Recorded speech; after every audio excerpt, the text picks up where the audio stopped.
Olá, tudo bem, meus caros? Bom, no vídeo de hoje eu quero falar um pouco sobre a obra O Romance Histórico do autor húngaro George Lukács. Antes de mais nada, eu vou deixar alguns avisos para que vocês possam tomar conhecimento.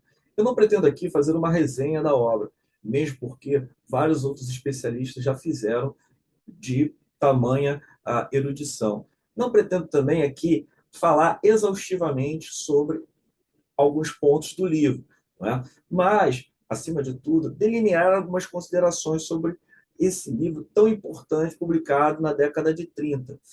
Tá? O vídeo também eu pretendo dividir em dois episódios. O primeiro episódio eu vou avançar até a página 110. Da página 110 até o fim do livro, no segundo episódio, mesmo pela densidade do livro. O livro é publicado pela editora Boitempo, uma editora paulista. É, o prefácio do livro foi elaborado pela especialista em Lukács, a professora Alenice de Almeida, professora da Unifesp de Guarulhos. Inclusive, vou deixar na descrição do vídeo uns links para que vocês possam ter acesso por meio do YouTube.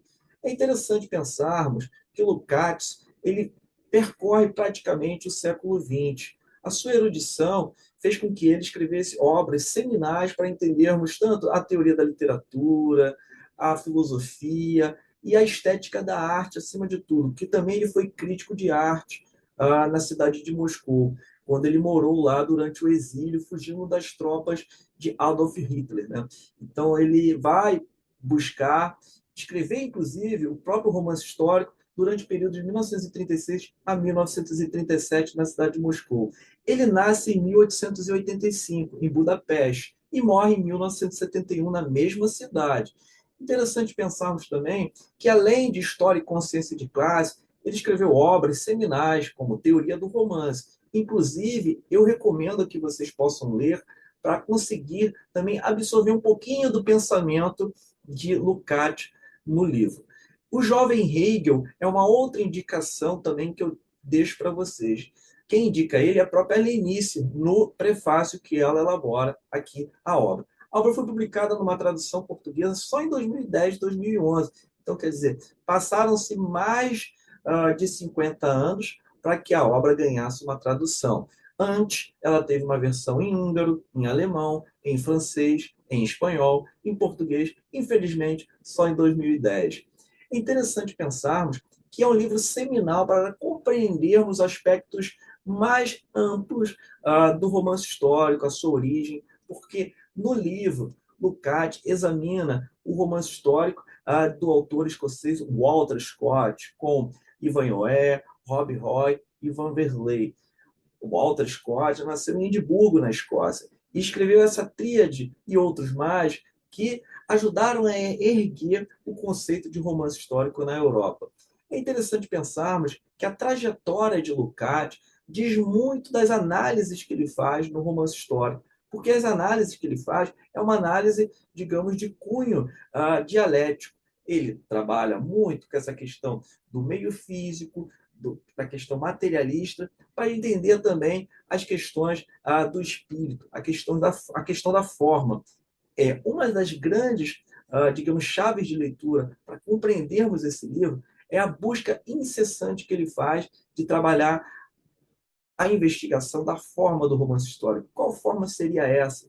Qual forma o romance histórico pode estar, digamos, compreendido, ou seja, pelo contexto histórico, pela questão estética de época? São algumas perguntas que norteiam o trabalho de Lukács.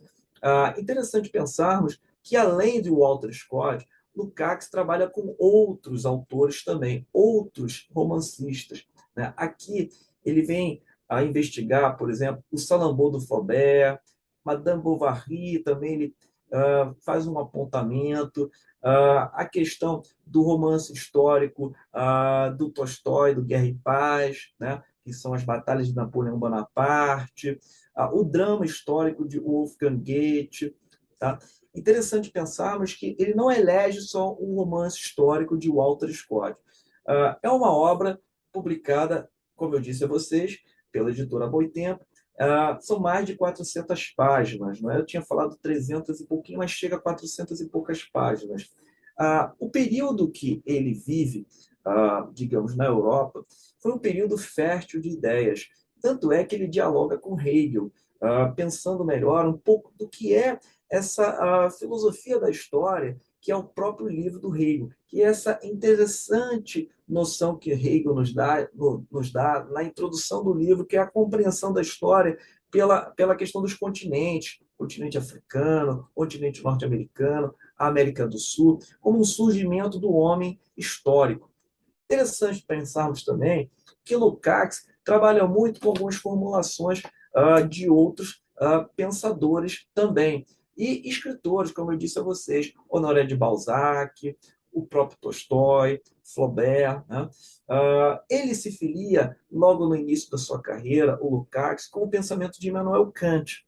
Posteriormente, ele vai aderir às ideias de Hegel, mas justamente pensando a história de uma forma dialética. Tanto é que ele absorve muito das ideias de Marx e de Engels. Então, ele se torna um pensador marxista na Hungria, capaz de entender o mundo, a relação entre o proletariado e a burguesia, ou seja, sempre mantendo essa dialética da luta de classes, da luta de poder, e pensando também na condição do próprio protagonista da obra de Walter Scott, que ele diz que é um gentleman, né? Um cavaleiro mediano, ou seja, medíocre, mas que consegue, com essa sua mediocridade, transitar entre as classes, não é?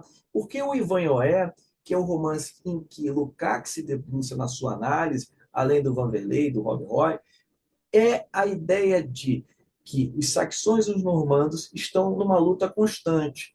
E o protagonista ele vai interagir entre a classe das autoridades e a classe dos proletários. Então, as análises que ele faz são análises justamente dialéticas, buscando entender essa questão que permeia muito da obra do Lukács.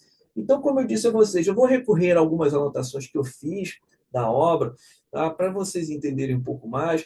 Ele escreve História e Consciência de Classe em 1923, então é um livro seminal para entendermos um pouco dessa questão, como eu disse a vocês, do entendimento quando ele se filia ao Partido Comunista na Hungria, quando ele interage um pouco mais como crítico cultural. Lukács foi crítico cultural e, acima de tudo, sempre gostou de entender a história pela própria arte e construir um pensamento filosófico do estudo artístico, né? Na literatura, nas artes plásticas, pensando assim que ele interage por meio das suas ideias. É interessante pensarmos também que a autora Arlenice diz o seguinte logo no prefácio: houve uma intensificação dos acontecimentos em uma concentração dramática efetuada no uso farto do diálogo. Interessante pensar que, sobre esse aspecto formal do romance histórico, ele traz as ideias de Lukács, segundo a Arlenice, que é entender o diálogo entre as personagens, entender um pouco dessa intensificação dos acontecimentos históricos. Como eu disse a vocês, Walter Scott recua no tempo para escrever o Ivanhoé. Tá? Dizem alguns outros especialistas que o Walter Scott inventou muito, usou farta imaginação para conseguir, digamos, representar aquela época das lutas entre os normandos e os saxões no século XII, no século XIII europeu. Mas existe também muito uma tendência historicista nas suas obras. Tanto é que o Walter Scott é lisonjeado na Escócia, né, por meio de monumento. Existe o monumento da cidade de Edimburgo, existe também a prerrogativa de que as obras dele ainda são obras editadas, obras publicadas, várias delas na Europa. E ele influenciou, o Walter Scott, muitos outros escritores, como Manzoni, Victor Hugo, né, o próprio Balzac, e, ao mesmo tempo, influenciou o modo de pensar de alguns historiadores também. Eu não sou eu que estou dizendo isso, é a própria especialista Arlenice no prefácio dela, que o modus operandi da questão de escrever e romancear a história de Walter Scott foi aproveitada por alguns historiadores também a posteriori, ou seja, depois que ele faleceu, Walter Scott. Então, é interessante pensarmos que, como eu disse a vocês, é uma obra escrita em 1936 e 1937. Ele escreveu a publicação, a primeira em russo, né? Ele estava exilado em Moscou, tá? Ele tem uma tendência muito humilde, ao mesmo tempo honesta de dizer, segundo as palavras dele, logo no primeiro prefácio, que são dois prefácios a essa edição brasileira, tá? Que ele diz o seguinte: esta monografia, citando ele aqui, não tem de modo algum a pretensão de fornecer uma história completa e detalhada do romance histórico. Vocês estão observando? Eu não sei se foi um meio de defesa, né, digamos, de se defender da crítica vigente naquela época, ou ao mesmo tempo de uma maneira mais, digamos, simples, uma maneira honesta de dizer, olha, eu não quero aqui trabalhar o romance histórico todo ele do Ocidente, mesmo porque uma das páginas ele diz, logo quando ele inicia o ensaio, ele diz, olha, Walter Scott escreveu Vanderlei, Robin Roy e Van Yoer, mas não estou querendo dizer que somente ele escreveu a obra. Outras publicações do Oriente também fizeram sucesso. Inclusive, ele cita o Castelo de Otranto, que é uma obra também do Walpole, que é um escritor europeu, que se mistura com histórico e com gótico.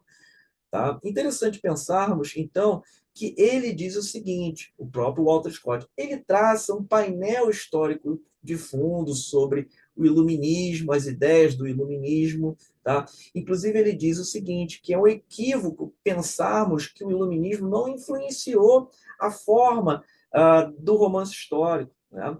Ele diz que sim, os enciclopedistas, Voltaire, Rousseau, e entre outros, Montesquieu, influenciaram significativamente a forma de pensar o romance histórico, de pensar, digamos, o formato de pensar a história.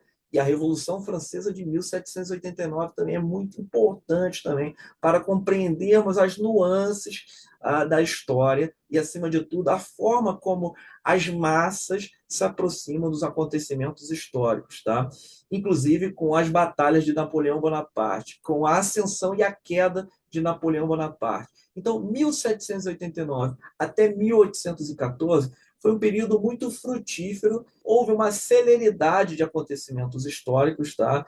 Isso favoreceu um maior contato com a própria época, ou seja, as pessoas tomaram contato, uma aproximação maior, o povo europeu, com os fatos históricos, e a história passou a pertencer às massas.